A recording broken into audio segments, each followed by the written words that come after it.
दोस्तों, बिहार पहुंचकर आज राहुल गांधी ने प्रधानमंत्री नरेंद्र मोदी, गृह मंत्री अमित शाह और चुनाव आयोग को सीधा चैलेंज कर दिया है। जिस तरीके से राहुल गांधी ने सबूतों के साथ यह दिखा दिया था कि वोटों की चोरी की जा रही है, वोटों की चोरों की सरकार की चल रही है, और पार्लियामेंट के बाहर यह नारा लगाया गया कि वोट चोर गद्दी छोड़।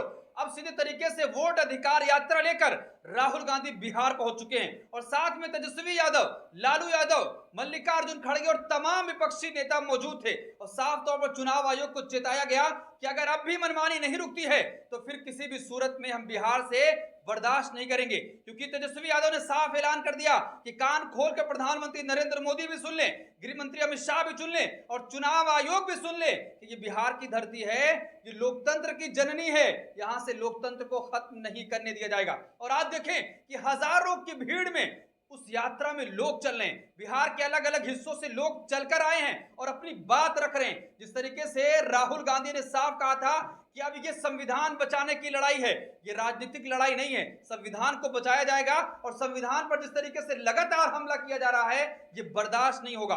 अब वोट अधिकार यात्रा लेकर राहुल गांधी आज बिहार की धरती से चुनावी बिगुल फूंक चुके हैं और जिस तरीके से यात्रा 16 दिन तक चलेगी।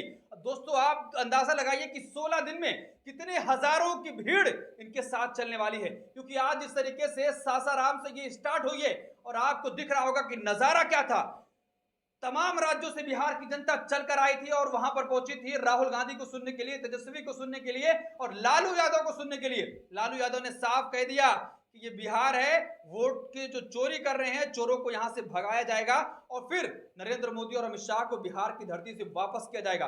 दोस्तों, पूरी तरीके से अब इंडिया गठबंधन मजबूती के साथ चुनाव आयोग के खिलाफ ये सीधी जंग छेड़ चुका है। क्योंकि जब ऐलान हुआ कि राहुल गांधी यात्रा करने जा रहे हैं, ठीक उसी समय चुनाव आयोग ने प्रेस कॉन्फ्रेंस रख दी ताकि मुद्दे को डाइवर्ट किया जाए, उसको हटाया जाए कि राहुल गांधी की यात्रा को लोग ना देख पाए। यानी पूरी साजिश थी कि देश का जो नेशनल मीडिया है वो राहुल गांधी की यात्रा लाइव ना दिखा पाए, बल्कि वो चुनाव आयोग की प्रेस कॉन्फ्रेंस को लाइव दिखाए।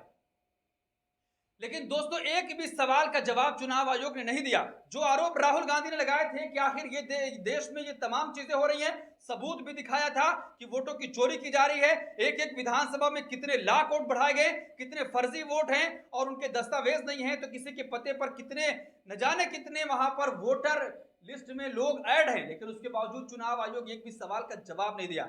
जब पत्रकार ने, वरिष्ठ पत्रकार खड़े होकर 3 सवाल पूछते हैं कि आखिर बिहार में एसआईआर में इतनी जल्दबाजी क्यों की गई, 65 लाख से ज्यादा लोगों के नाम क्यों काटे गए, उसका कारण नहीं बताया गया, और फिर आप पर वोट की चोरी का आरोप लग रहा है, इसका जवाब आप कब देंगे? तो उल्टा चुनाव आयोग ये कह रहा है कि राहुल गांधी देश के संविधान को बदनाम करने की कोशिश कर रहे हैं। चुनाव आयोग ये कह रहा है कि राहुल गांधी संविधान को तोड़ने की बात कर रहे हैं। चुनाव आयोग से सवाल किया गया कि आखिर लोकतंत्र को खत्म किया जा रहा है, तो अब चुनाव आयोग उल्टा कह रहा है कि राहुल गांधी संविधान को बदनाम करने की कोशिश कर रहे हैं। दोस्तों, आप अंदाजा लगाइए कि विपक्ष का नेता सबूतों के साथ तमाम तरह की धज्जियां चुनाव आयोग की उड़ा रहा था, लेकिन चुनाव आयोग जवाब ना देकर, चुनाव आयोग को होना तो यह चाहिए था कि एक एक बिंदु पर जवाब देता, बिंदुवार तरीके से तमाम तरह की चीजें वहां पर देश के सामने रखता। लेकिन दोस्तों, जब जवाब नहीं होगा तो आखिर किस चीज का जवाब दिया जाएगा? जो सवाल राहुल गांधी ने किया, अभी तक चुनाव आयोग की तरफ से जवाब नहीं आया है। सवाल वही है कि अब वोट अधिकार यात्रा लेकर राहुल गांधी बिहार के अलग अलग जिलों में जाएंगे, क्योंकि 16 दिन की यात्रा है और कई जिलों में ये यात्रा गुजरेगी।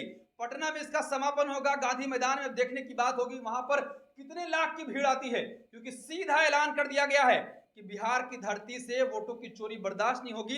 लोकसभा में चोरी हो गई, विधानसभा में वोटों की चोरी कर ली गई, लेकिन इस बार बिहार में विधानसभा चुनाव में वोटों की चोरी नहीं हो सकती है, क्योंकि हम लोग अब संविधान बचाने के लिए सड़क पर उतर गए हैं और जिस हद तक भी जाना होगा उसके लिए तैयार है।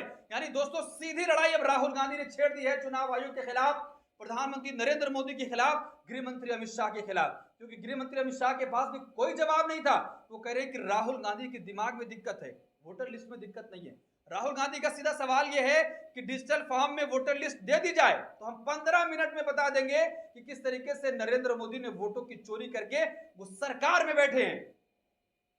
और अब तो नरेंद्र मोदी की मंत्री निर्मला सीतारमण, जो फाइनेंस मिनिस्टर हैं, उनके पति प्रकला प्रभाकर भी कह रहे हैं कि 79 सीटों पर गड़बड़ी की गई है। अगर वो गड़बड़ी ना होती तो फिर इंडिया गठबंधन की सरकार अभी देश में चल रही होती। यानी साफ तौर पर अब जो सत्ता पक्ष में बैठे लोग हैं, उनके भी परिवार के लोगों ने साफ कहना शुरू कर दिया है कि नरेंद्र मोदी ने गड़बड़ी करके जो लोकसभा का चुनाव जीता है, अगर वो गड़बड़ी ना हुई होती, चुनाव आयोग निष्पक्ष रहता, तो इंडिया गठबंधन की सरकार होती। दोस्तों, आज चुनाव आयोग ने अपने प्रेस कॉन्फ्रेंस में यह भी कहा कि ना मेरे पास ना तो पक्ष है ना विपक्ष है, हम तो सबके साथ समकक्ष हैं। यानी सीधे तौर पर जो आरोप लगा था, उन तमाम आरोपों का जवाब नहीं, अब गोल-मोल बातें की जा रही हैं। आप अंदाजा लगाइए कि आखिर देश का चुनाव आयोग जो उससे सवाल पूछा जा रहा है, और सबसे बड़ा नेता जो विपक्ष का है, जिसको 60% से ज्यादा वोट मिले हैं, नरेंद्र मोदी को 40% वोट मिला, लेकिन राहुल गांधी को 60% वोट, लेकिन उसके बावजूद भी चुनाव आयोग जवाब नहीं दे रहा है। आखिर जवाब दोस्तों क्यों नहीं दे रहा है? क्या उसके पास जवाब नहीं है? क्या सच में चोरी हो रही है? राहुल गांधी जो कह रहे हैं कि हमने तमाम सबूत दे दिए, लेकिन चुनाव आयोग ये कह रहा है कि शपथ पत्र दीजिए। अब चुनाव आयोग कितना निष्पक्ष है, आप इस बात से अंदाजा लगाइए कि राहुल गांधी वही आरोप लगाते हैं वोटों की चोरी हो रही है, अनुराग ठाकुर भी कहते हैं कि वोटों की चोरी हुई है, लेकिन अनुराग ठाकुर से शपथ पत्र चुनाव आयोग नहीं मांगता है।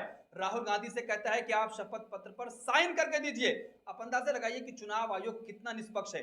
क्या सत्ता पक्ष के साथ खुले तौर पर वो खड़ा हो गया है और वोटों की चोरी करा रहा है? दोस्तों, किस तरीके से आज राहुल गांधी, तेजस्वी यादव एक साथ मिलकर वोट अधिकार यात्रा बिहार में निकाल रहे हैं, अब क्या पूरी तरीके से भारतीय जनता पार्टी की मुश्किल खड़ी होने वाली है?